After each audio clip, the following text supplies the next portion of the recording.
안녕하세요. 성공을 위한 마인드 컨트롤. 오늘은 조시 데이비스의 하루 2시간 몰입의 힘이라는 책을 읽고 느낀 인사이트를 함께 공유해 보고자 합니다. 이 책은 그렇게 어려운 책이 아니라 이 영상만 보셔도 될 것 같습니다. 인간은 기계가 아니기 때문에 하루 종일 100% 몰입 상태에서 모든 일을 해결하는 것은 불가능합니다. 그렇기에 오늘 할 일들 중 우선순위를 정하고 나의 컨디션이 최상일 때 처리할 업무들과 그렇지 않을 때 처리 가능한 업무들을 구분해서 처리한다면 누구보다 뛰어난 성과를 낼 수 있습니다. 지난번 영상을 통해 목표의 중요성에 관해 이야기를 했다면 오늘은 목표를 향해 몰입하는 것에 관해 이야기를 해보겠습니다. 책 프롤로그에 나오는 벤자민 프랭클린의 경우 작가, 발명가, 과학자, 인쇄업자, 철학가, 정치가, 우체국장, 외교관 등등 이렇게 많은 일을 성취한 사람입니다. 그는 우리와 같은 하루 24시간을 가지고 미친 듯이 일에만 사용한 것이 아닙니다. 점심을 2시간 먹기도 하였고 금요일마다 친구들과 독서 토론을 즐기기도 하였습니다. 그럼에도 이렇게 많은 일들을 해낼 수 있었던 것은 그가 효율적인 일의 방식을 찾은 게 아니라 효과적인 일의 방식을 따랐기 때문입니다. 조시 데이비스는 집중력을 개선하기 위해서는 우선 자신의 목표를 정하고 이를 실행할 수 있는 계획을 세우고 이를 수행할 때 집중할 수 있는 환경을 조성해야 한다고 합니다. 소음이 적은 환경에 자리를 잡고 조명은 개인 스탠드를 사용해서라도 밝게, 전구는 청색 스펙트럼이 나는 백색 전구를 사용하라고 합니다. 그러나 창의성을 발휘해야 할 때는 평소보다 어두운 곳으로 가서 고민하는 게 더 좋다고 합니다. 저는 혼자 사업을 하면서 매출이 적을 땐 사실 시간 관리가 필요 없었습니다. 가족들에게는 행정고시를 준비한다고 하고 잠적했고 친구들은 대부분 취업을 하고 저는 사업을 하면서 서로의 생각과 생활 패턴이 달라졌고 연락이 뜸해지니 자연스럽게 멀어졌습니다. 그렇게 스스로를 고립시키고 나니 시간이 많아졌습니다. 그 모든 시간을 사업에 투자했습니다. 저는 온라인 유통을 했으니 하루 종일 상품을 등록하고 판매하는 데만 사용을 했습니다. 하지만 직원이 생기고 매출이 늘면서 업무가 다양해지고 다른 회사와의 협업도 많아지니 일의 분야가 다양해지고 집중을 할 시간이 부족해졌습니다. 업무 중에 오는 전화, 카톡, 이메일로 인해 기존 업무의 흐름이 깨지기도 하고 긴급한 업무로 인해 전혀 다른 업무로의 전환으로 기존 업무를 놓치는 경우도 발생합니다.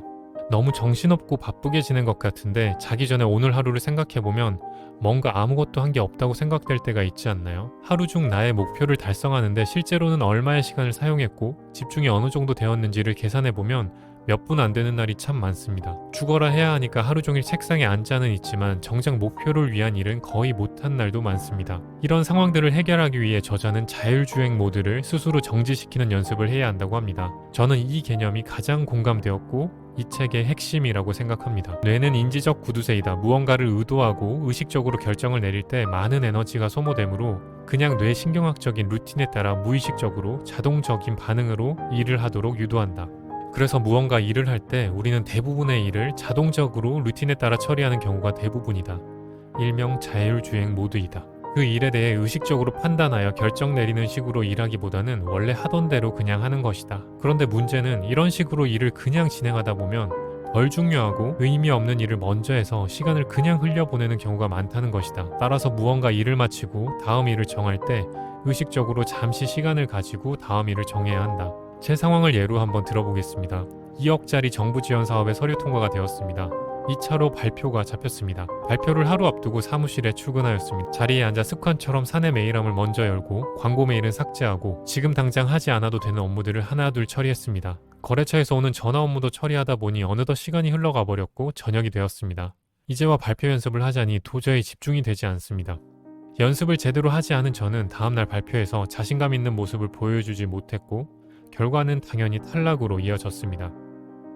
감이 오시나요? 당연히 지금 당장 처리하지 않으면 큰일 나는 일이 아닌 이상 다음날 있을 발표 연습을 하는 것이 가장 중요합니다. 하지만 몰입할 수 있는 에너지를 중요하지 않은 곳에 다 써버렸기에 가장 중요한 업무에 집중을 전혀 하지 못한 것이죠. 저자는 일과 일 사이의 순간들을 꼭 활용해야 한다고 합니다. 이 시간을 결정의 순간이라고 합니다. 단순히 이메일 확인이 끝났으면 바로 다음 일로 넘어가는 것이 아니라 하나의 일이 끝났을 때 몇 초가 될 수 있고 몇 분이 될 수 있는 그 시간을 통해 다음에 내가 무엇을 하는 것이 가장 중요한지 결정을 해야 한다고 합니다. 돌아보면 저도 결정의 시간 없이 기계처럼 할 일들을 정신없이 해나가는 날들이 많았기에 이 부분이 정말 와닿았습니다. 무작정 계속 달려들지 말고 잠시 멈추고 정말 중요한 게 무엇인지 생각해보고 나의 정신 에너지 상태까지 고려한 후에 무엇을 할지 정하라는 것이죠. 또 할 일들 중간중간의 결정의 순간들을 스스로 인식하고 내가 할 중요한 업무를 정한 후에는 그 업무를 위한 최상의 신체 컨디션을 유지하라고 합니다. 하루 과업 2시간 직전에 10분에서 20분 정도의 운동은 집중력을 높이는 효과를 주고 혈당을 안정적으로 유지하면서 불안감을 해소시키고 긍정적인 태도를 갖게 합니다. 업무 도중 정신이 멍하다면 빠른 걸음으로 산책을 한 바퀴 하거나 10분 정도 계단을 오르락 내리락 하는 것도 도움이 됩니다. 이러한 신체 활동과 함께 몸과 마음에 가장 영향을 크게 끼치는 것이 바로 먹는 음식입니다. 음식의 종류와 섭취 시점은 활력과 정서 정반, 집행 기능에 상당한 영향을 끼칩니다. 탄수화물은 아주 짧은 시간 동안 주의력이 증가하지만 1시간 뒤에 다른 집행 능력이 감소합니다. 단백질은 섭취하고 1시간 뒤에 기억력을 향상시킵니다.